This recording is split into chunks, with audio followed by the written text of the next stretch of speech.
Magic Tree House, Book 1, Dinosaurs Before Dark. Chapter 1, Into the Woods. "Help! A monster!" said Annie. "Yeah, sure," said Jack. "A real monster in Frog Creek, Pennsylvania." "Run, Jack!" said Annie. She ran up the road. "Oh, brother," thought Jack. This is what he got for spending time with his 7-year-old sister. Annie loved pretend stuff, but Jack was 8.5. He liked real things. "Watch out, Jack! The monster's coming!" said Annie. Jack didn't say anything. "Come on, Jack! I'll race you!" said Annie. "No thanks," said Jack. Annie raced alone into the woods. Jack looked at the sky. The sun was about to set. "Come on, Annie. It's time to go home," yelled Jack. But Annie didn't answer. Jack waited. "Annie!" he called again. "Jack! Jack!" Annie shouted. "Come here, quick!" Jack groaned. "This better be good," he said. Jack left the road and headed into the woods. The trees were lit with a golden late afternoon light. "Over here!" called Annie. Annie was standing under a tall oak tree. "Look!" she said. She pointed at a rope ladder. It was hanging down from high in the tree. "Wow!" Jack whispered. At the top of the tree was a tree house tucked between two branches. "That must be the highest tree house in the world," said Annie. "Who built it?" asked Jack. "I've never seen it before." "I don't know, but I'm going up," said Annie. "No, we don't know who it belongs to," said Jack. "Just for a teeny minute," said Annie. She started up the ladder. "Annie, come back," said Jack. But Annie kept climbing. She climbed all the way up to the tallest branches. Jack sighed. "Annie, it's almost dark. We have to go home." Annie disappeared inside the treehouse. "Annie!" Jack called. Jack waited a moment. He was about to call again when Annie poked her head out of the treehouse window. "Books!" Annie shouted. "What?" Jack said. "It's filled with books," said Annie. Oh man, Jack thought. He loved books. Jack pushed his glasses into place. He gripped the sides of the rope ladder and started up. Chapter 2, The Monster. Jack crawled into the treehouse. "Wow," he said. The treehouse was filled with books.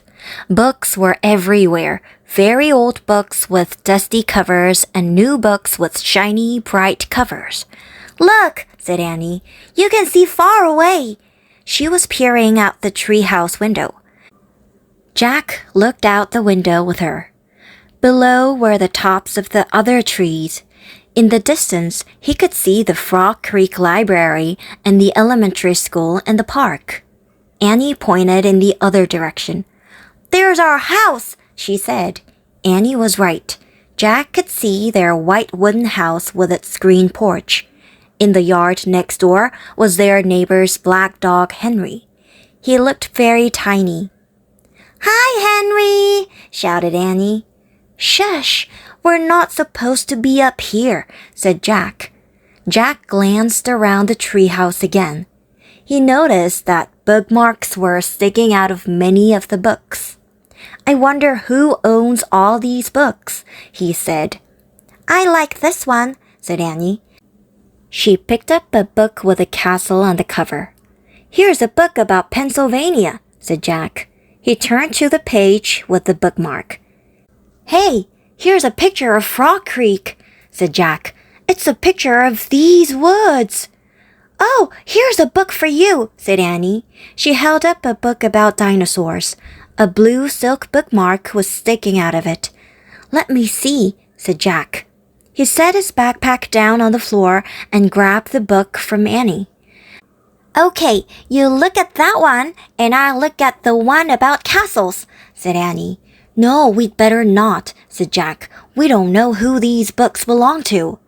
But even as he said this, Jack was opening the dinosaur book to the place where the bookmark was. He couldn't help himself. Jack turned to a picture of an ancient flying reptile. He recognized it as a pteranodon. He touched the huge bat-like wings in the picture. "Wow," whispered Jack. "I wish we could go to the time of pteranodons." Jack studied the picture of the odd-looking creature soaring through the sky. "Ah!" screamed Annie. "What?" said Jack. "A monster!" Annie cried. She pointed out the treehouse window. "Stop pretending, Annie," said Jack. "No, really," said Annie. Jack looked out the window. A giant creature was gliding above the treetops. It had a long, weird crest on the back of its head, a skinny beak, and huge bat-like wings. It was a real live pteranodon. The creature swooped through the sky. It looked like a glider plane. It was coming straight toward the treehouse. "Get down!" cried Annie. Jack and Annie crouched on the floor. The wind started to blow. The treehouse started to spin. It spun faster and faster. Then everything was still. Absolutely still. Chapter 3. Where is here? Jack opened his eyes. Sunlight slanted through the window. The treehouse was still high up in a tree, but it wasn't the same tree. "Where are we?" said Annie. She and Jack looked out the window. The pteranodon was soaring through the sky. The ground was covered with ferns and tall grass. There was a winding stream, a sloping hill, and volcanoes in the distance. I don't know where we are," said Jack. The pteranodon glided down to the base of the tree. It landed on the ground and stood very still. "So, what just happened to us?" said Annie. "Well," said Jack, "I was looking at the picture in the book, and you said, 'Wow, I wish we could go to the time of pteranodons,'" said Annie. "Yeah, and then we saw the pteranodon in the Frog Creek woods," said Jack. "Yeah, and then the wind got loud, and the treehouse started spinning," said Annie. "And we landed here," said Jack. "And we landed here," said Annie. "So that means," said Jack. "So that means what?" said Annie. "I don't know," said Jack. He shook his head. None of this can be real. Annie looked out the window again. "But he's real," she said. "He's very real." Jack looked out the window with her again. The pteranodon was standing at the base of the tree like a guard. His giant wings were spread out on either side of him. "Hi!" Annie shouted. "Shh!" said Jack. "We're not supposed to be here." "But where is here?" said Annie. "I don't know," said Jack. "Hi! Who are you?" Annie called to the pteranodon. The creature just looked up at her. "Are you nuts? He can't talk," said Jack. "But maybe the book can tell us." Jack looked down at the book.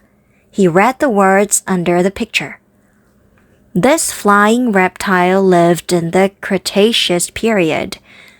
It vanished 65 million years ago with the dinosaurs. "That's impossible," said Jack. "We can't have gone to a time 65 million years ago." "Jack," said Annie, "he's nice." "Nice?" said Jack. "Yeah, I can tell," said Annie. "Let's go down to him." "Go down?" said Jack. Annie started down the rope ladder. "Hey, come back," said Jack. But Annie kept going. "Annie, wait," Jack called. Annie dropped to the ground. She stepped boldly up to the ancient creature. Chapter 4. Henry. Jack gasped as Annie reached out her hand toward the pteranodon. "Oh no," he thought. Annie was always trying to make friends with animals, but this was going too far. "Don't get too close to him, Annie," Jack shouted. Annie touched the pteranodon's crest. She stroked his neck. She was talking to him. What in the world is she saying? Jack wondered. He took a deep breath. Okay, he would go down too. It would be good to examine a pteranodon. He could take notes like a scientist. Jack started down the rope ladder. When he reached the ground, he was only a few feet away from the creature. The pteranodon stared at Jack. His eyes were bright and alert. "He's soft, Jack," said Annie. "He feels like Henry." Jack snorted. "He's no dog, Annie." "Feel him, Jack," said Annie. Jack didn't move. "Don't think, Jack. Just do it," Annie said. Jack stepped forward. He reached out very cautiously. He brushed his hand down the creature's neck. Interesting, Jack thought. A thin layer of fuzz covered the pteranodon's skin. "Soft, huh?" said Annie. Jack reached into his backpack and pulled out a pencil and a notebook. He wrote, "Fuzzy skin." "What are you doing?" asked Annie. "Taking notes," said Jack. "We're probably the first people in the whole world to ever see a real live pteranodon." Jack looked at the pteranodon again. The bony crest on top of his head was longer than Jack's arm. "I wonder how smart he is," Jack said. "Very smart," said Annie. "Don't count on it," said Jack. "His brain's probably no bigger than a bean." "No, he is very smart. I can feel it," said Annie. "I'm going to call him Henry." Jack wrote in his notebook, "Small brain." Jack looked at the creature again. "Maybe he's a mutant," he said. The pteranodon tilted his head. Annie laughed. "He's not a mutant, Jack." "Well, what's he doing here then?" "Where is this place?" said Jack. Annie leaned close to the pteranodon. "Do you know where we are, Henry?" she asked softly. The creature fixed his eyes on Annie. His long jaws were opening and closing like a giant pair of scissors. "Are you trying to talk to me, Henry?" asked Annie. "Forget it, Annie," Jack wrote in his notebook. "Mouth like scissors." "Did we come to a long time ago, Henry?" asked Annie. "Is this a place from long ago?" Suddenly, Annie gasped. "Jack!" Jack looked up. Annie was pointing toward the hill. On top stood a huge dinosaur. Chapter 5. Gold in the Grass. "Go, go!" said Jack. He threw his notebook into his pack. He pushed Annie toward the rope ladder. "Bye, Henry," she said. "Go," said Jack. He gave Annie another push. "Quit it," she said, but she started up the ladder. Jack scrambled after her. Jack and Annie tumbled into the treehouse. They were panting as they looked out the window at the dinosaur. It was standing on the hilltop, eating flowers off a tree. "Oh man," whispered Jack. "We are in a time long ago." The dinosaur looked like a huge rhinoceros with 3 horns instead of 1. It had 2 long horns above its eyes, and another one grew out from its nose. It had a big shield-like thing behind its head. "Triceratops," said Jack. "Does he eat people?" whispered Annie. "I'll look it up." Jack grabbed the dinosaur book. He flipped through the pages. "There," said Jack, pointing to a picture of a Triceratops. He read the caption. "The Triceratops lived in the late Cretaceous period. This plant-eating dinosaur weighed over 12,000 pounds. Jack slammed the book shut. "Just plants, no meat." "Good," said Annie. "Let's go see him up close." "Are you crazy?" said Jack.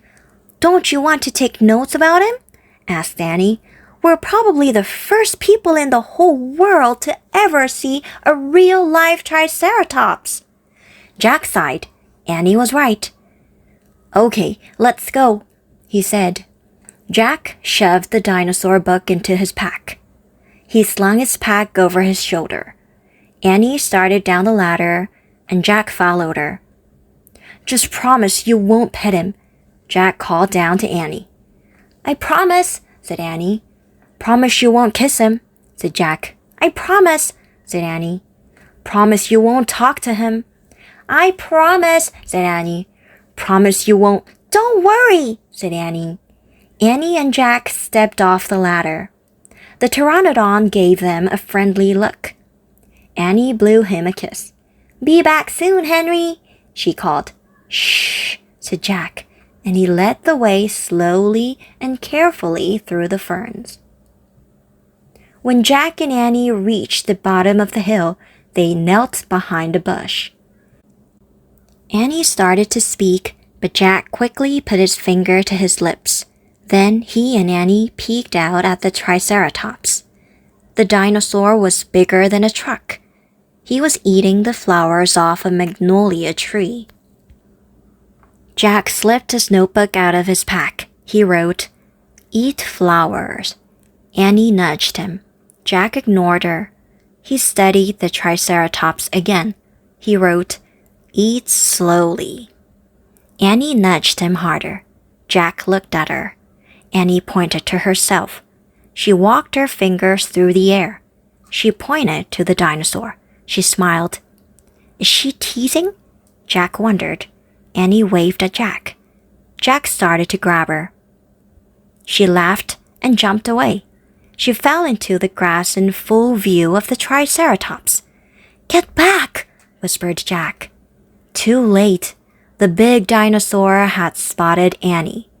He gazed down at her from the hilltop. Half of a magnolia flower was sticking out of his mouth. Oops, said Annie.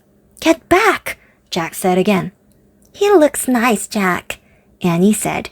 Nice? Watch out for his horns, Annie, said Jack. The Triceratops gazed calmly down at Annie. Then he turned and loped down the side of the hill. Bye, said Annie. She turned back to Jack. See? Jack grunted, but he wrote in his notebook, Nice. Come on, let's look around some more, said Annie. As Jack started after Annie, he saw something glittering in the tall grass. Jack reached down and picked it up. It was a gold medallion. A letter was engraved on the medallion. A fancy M.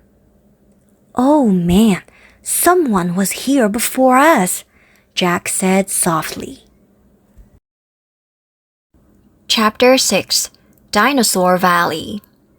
Annie, look at this, Jack called. Look what I found.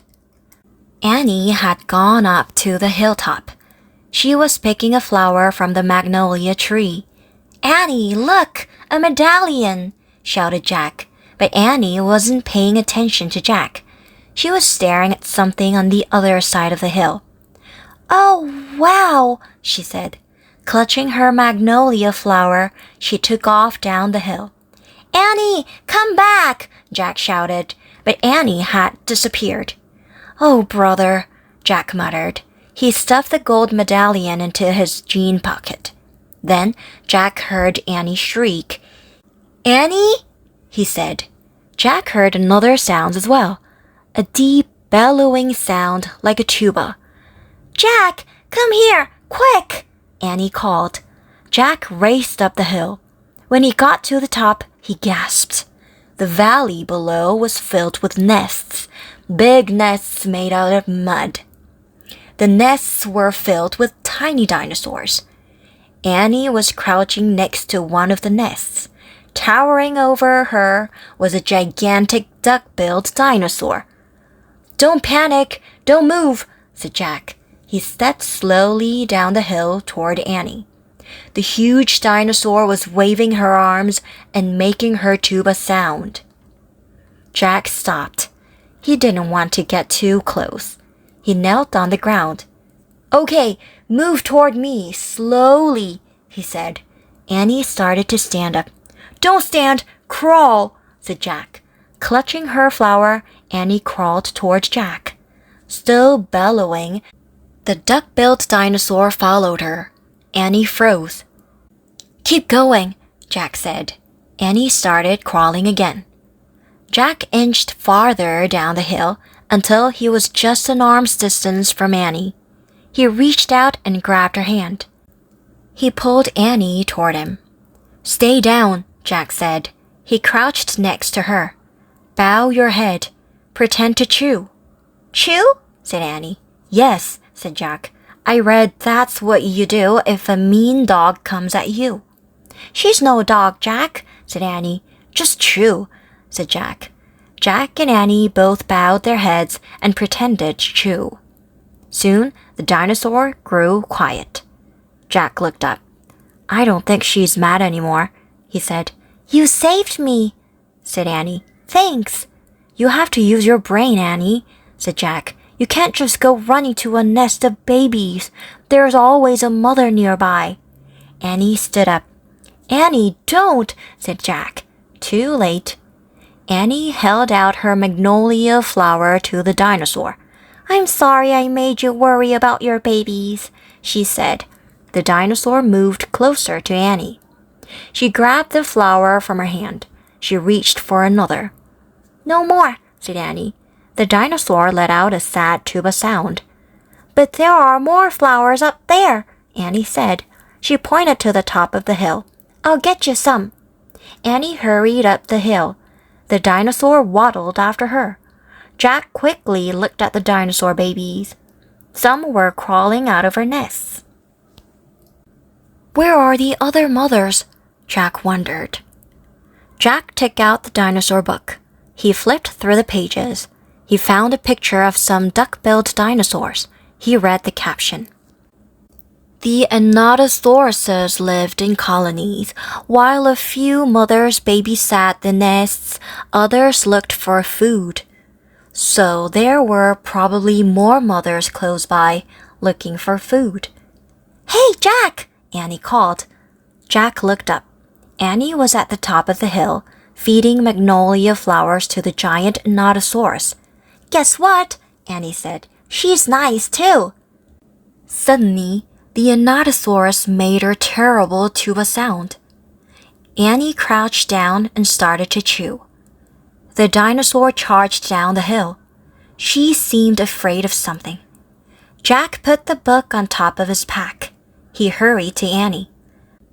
I wonder why she ran away, said Annie. We were starting to be friends. Jack looked around. What he saw in the distance almost made him faint. An enormous monster was coming across the plain. The monster was walking on two strong legs.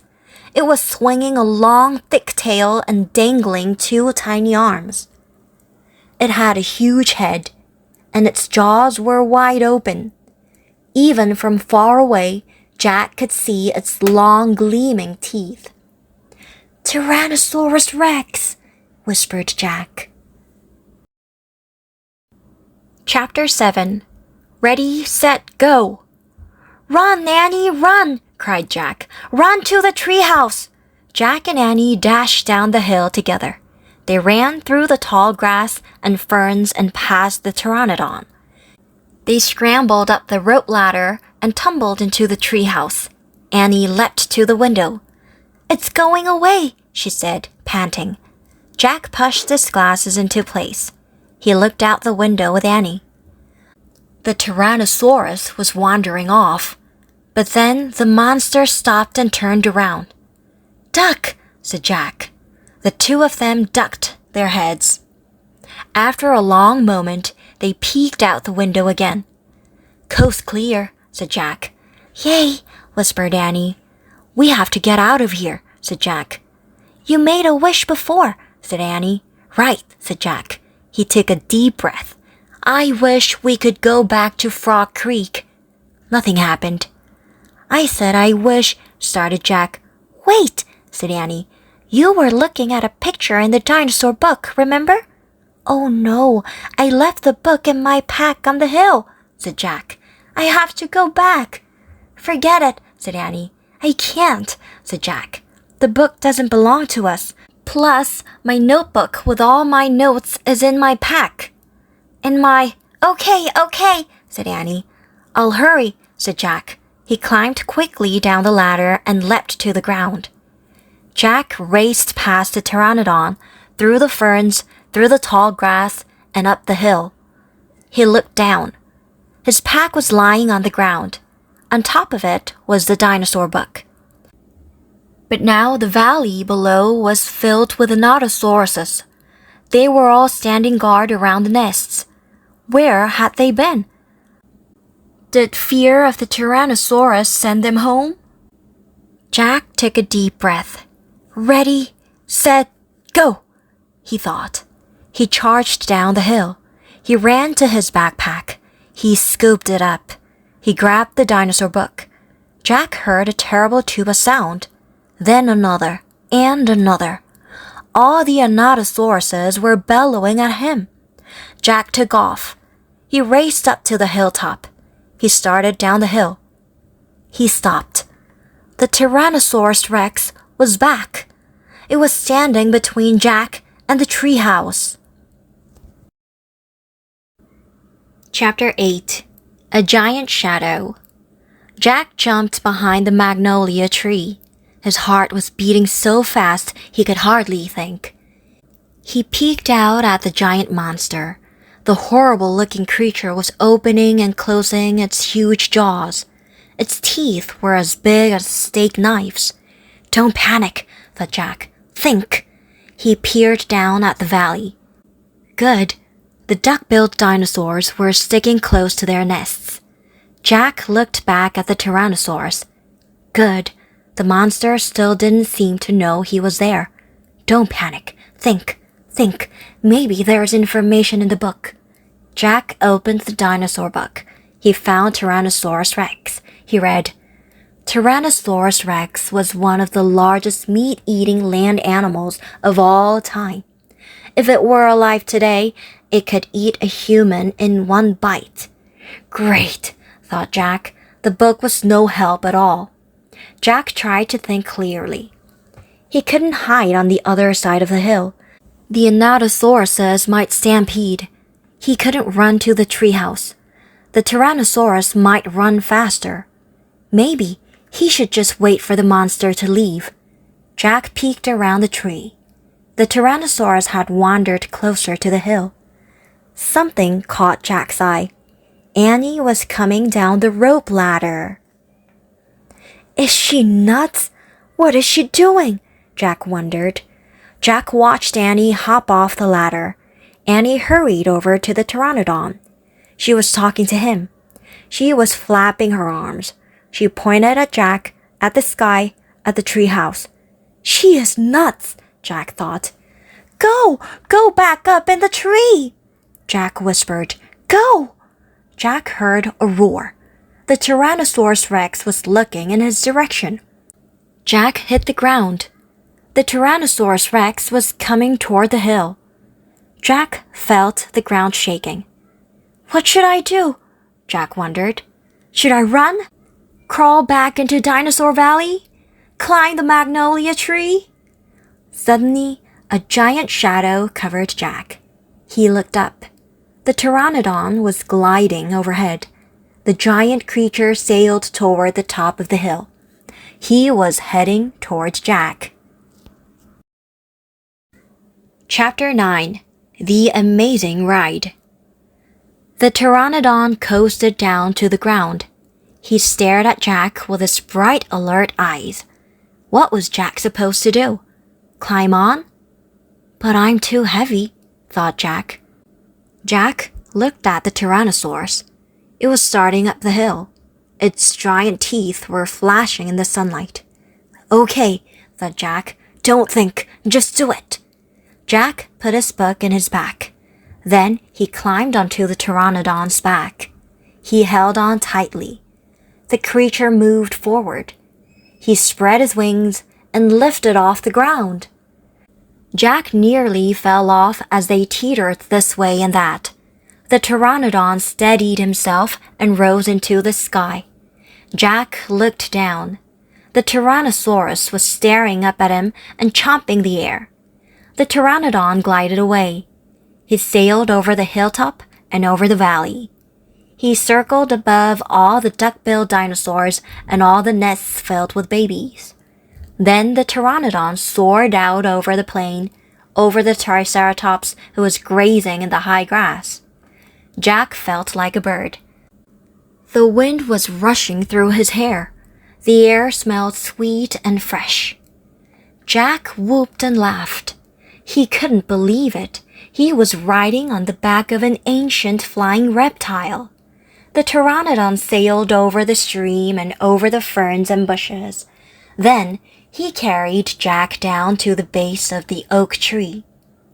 When they came to a stop, Jack slid off the creature's back and landed on the ground. The Pteranodon took off again and glided into the sky. "Bye, Henry," called Jack. "Jack, are you okay?" Annie shouted from the treehouse. Jack pushed his glasses into place. He kept staring at the Pteranodon. "Jack!" Annie called. Jack looked up at Annie. He smiled. "Thanks for saving my life," he said. "That was really fun." "Thank Henry, not me," said Annie. "Come on, climb up." Jack tried to stand. His legs were wobbly. He felt a bit dizzy. "Hurry!" shouted Annie. "It's coming!" Jack looked around. The Tyrannosaurus was heading straight toward him. Jack bolted to the ladder. He started climbing. "Hurry! Hurry!" screamed Annie. Jack reached the top and scrambled into the treehouse.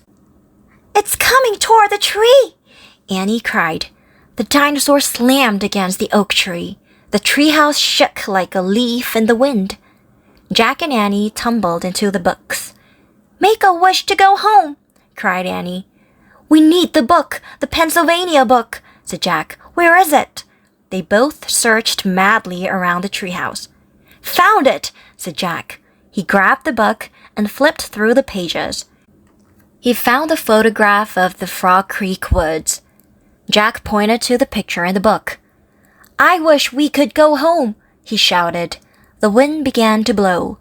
Jack closed his eyes. He held on tightly to Annie. The treehouse started to spin. It spun faster and faster. Then everything was still. Absolutely still. Chapter 10. Home Before Dark. Jack heard a bird singing. He opened his eyes. He was still pointing at the picture of the Frog Creek woods. He peeked out the treehouse window. Outside, he saw the exact same view as the picture in the book. "We're home," whispered Annie. The woods were lit with a golden late afternoon light. The sun was about to set. No time has passed since they'd left Frog Creek. "Jack! Annie!" A voice called from the distance. "That's Mom," said Annie. Jack saw their mother far away. She was standing in front of their house. She looked tiny. "Annie! Jack!" she called.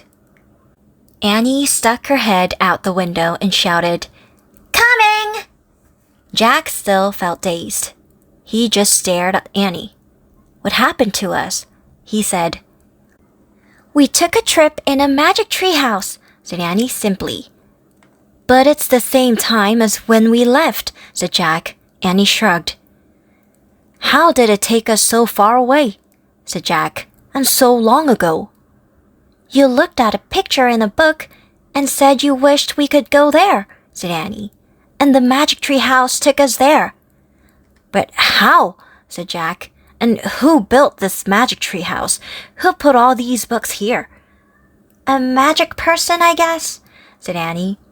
"Oh, look," said Jack. "I almost forgot about this." Jack reached into his pocket and pulled out the gold medallion. "Someone lost this back there," he said. "In Dinosaur Land. Look, there's a letter M on it." Annie's eyes got round. "You think M stands for magic person?" she asked.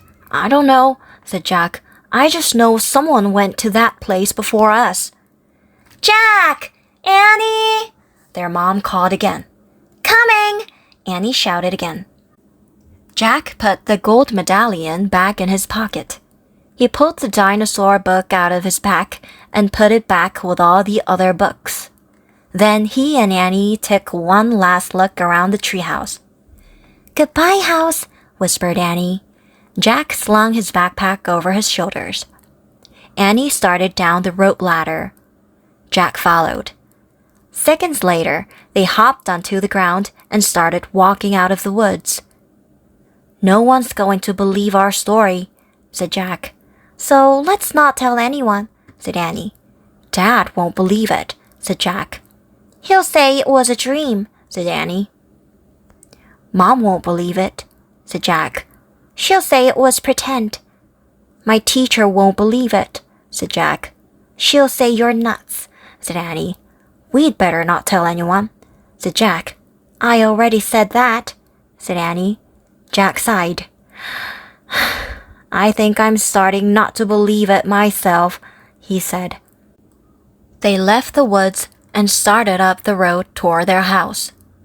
As they walked past all the houses on their street, the trip to Dinosaur Time did seem more and more like a dream. Only this world and this time seemed real. Jack reached into his pocket. He clasped the gold medallion. He felt the engraving of the letter M. It made his fingers tingle. Jack laughed. Suddenly, he felt very happy. He couldn't explain what had happened today, but he knew for sure that their trip in the magic tree house had been real. Absolutely real. Tomorrow, Jack said softly, we'll go back to the woods. Of course, said Annie. And we'll climb up to the treehouse, said Jack. Of course, said Annie. And we'll see what happens next, said Jack. Of course, said Annie. Race you! And they took off together, running for home.